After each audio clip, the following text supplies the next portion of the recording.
দল আমাকে যোগ্য মনে করে মনোনয়ন প্রদান করেন, তাহলে আপনাদের এলাকা থেকেই শুরু করব নির্বাচনী প্রচারণা, এই কলাগাছিয়া থেকে। দেখেন, এটা একটা মনের একটা টান। আমি অনেকদিন যাবত এই পরিকল্পনা করেছি যে আমার শুরুটা আমি কোত্থেকে করব, যদি দল মনোনয়ন দেন। আরেকটা জিনিস পরিষ্কার করতে চাই যে আমাদের দলের ভিতরে নমিনেশন আজকে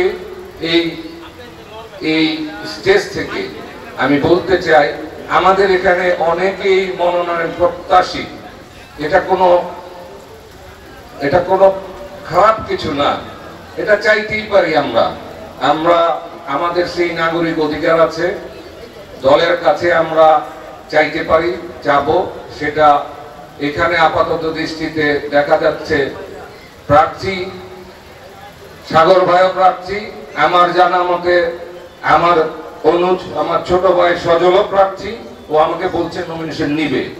আচ্ছা, এরপরে আমাদের প্রাণপ্রিয় চাচা বাবুল চাচাও উনিও আগ্রহ প্রকাশ করেছেন। আমাদের এই মহানগরের আহ্বায়ক সাগর ভাইও আশা করেছেন দলের কাছে। কেউ নমিনেশন নিয়ে আসেন, কোনো সমস্যা নাই। মার্কা কিন্তু ধানের শীষ। মার্কা কি?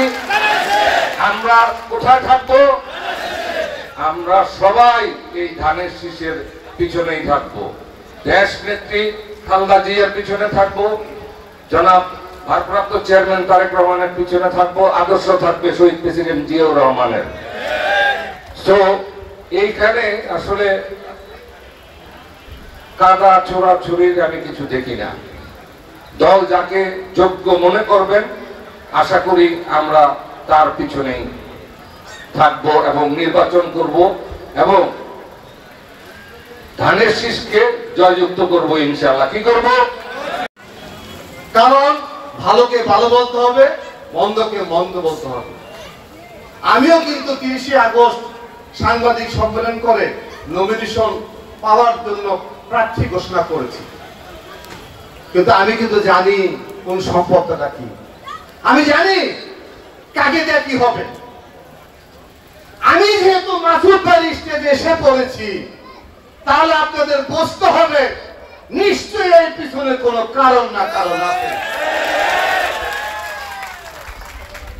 বোঝার কি বাকি আছে?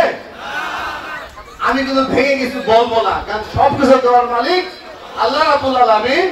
তারপরে দলের নমিনেশন দিব দেশের নেত্রী বেগম খালেদা জিয়া, তারেক রহমান, আমাদের উচ্চ নেতৃবৃন্দ। সত্য কথা কিন্তু বলতে হবে বন্ধুরা, মিথ্যা লুকিয়ে লাভ নেই। ইতিমধ্যে অনেক কথা বলে মাসুদ ভাই সম্বন্ধে, এটা ঠিক না, এটা অন্যায়। কারণ তারেক রহমান বলেছে যে কোনো বিনিময়ে আগামী নির্বাচনের পূর্ব পর্যন্ত আমাদেরকে ঐক্যবদ্ধ থাকতে হবে। আরে মাসুদ ভাই নমিনেশন চায়, আরো অনেকে চায়, আমিও চাই, তাতে হয়েছে নাকি? দল তো আমাদের, আমরা মিলেমিশে কাজ করে সমস্যাটা কোথায়? আপনারা মিলেমিশে কাজ করবেন না, খালি ভুতাইবেন হবে না। রিপন বলেছে গতকালকে কলাগাছি অনেকে বাধা দিয়েছে, এখানে আসার জন্য বাধা দিয়েছে। আমি কলাগাছি ইউনিয়নের সন্তান, আমি এই ইউনিয়নের সন্তান, এখানে আমার জন্মস্থান, এখানে আমার বন্ধু বান্ধব আছে, এখানে আমার ছোট ভাই আছে, বড় ভাই আছে, এখানে আমার নেতৃবৃন্দ রয়েছে, অনেক শুভাকাঙ্ক্ষী রয়েছে। সাবধান করে দিচ্ছি, কোনদিন কোন বিএনপির সভা সমাবেশে কেউ যদি বাধা সৃষ্টি করেন, তার জবাব আমরা হারে হারে দিয়ে দিব।